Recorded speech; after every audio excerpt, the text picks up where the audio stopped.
Hi there, my name is Dr. Steven Shoshany. I'm a chiropractor in New York City.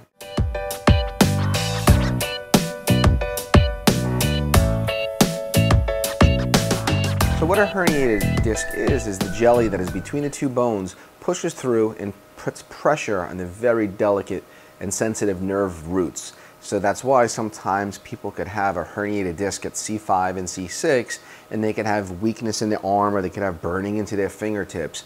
And most of the time it always comes from the neck. So we will look at the next MRI, we'll look at the spinal structure of the spine and take all that into consideration in developing a very comprehensive treatment protocol.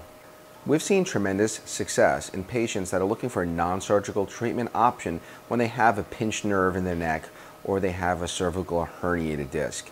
I utilize a treatment called spinal decompression. I use a DRX 9000C, which is a cervical decompression unit that is very, very comfortable.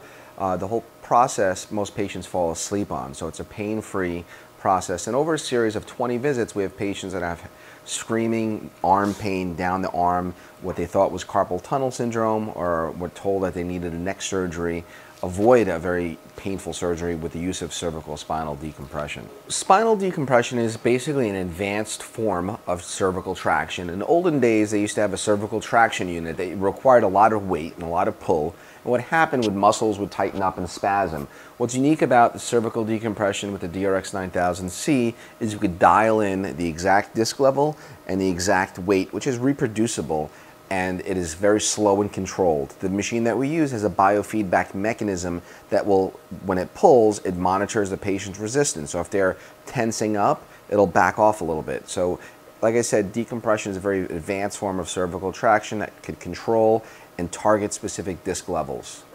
In my practice, we utilize a combination protocol. So it's not just spinal decompression. We do spinal decompression in conjunction with chiropractic care and physical therapy and corrective care exercises. So we could not only get the patient out of pain, but correct the underlying structural reason they're in pain to begin with.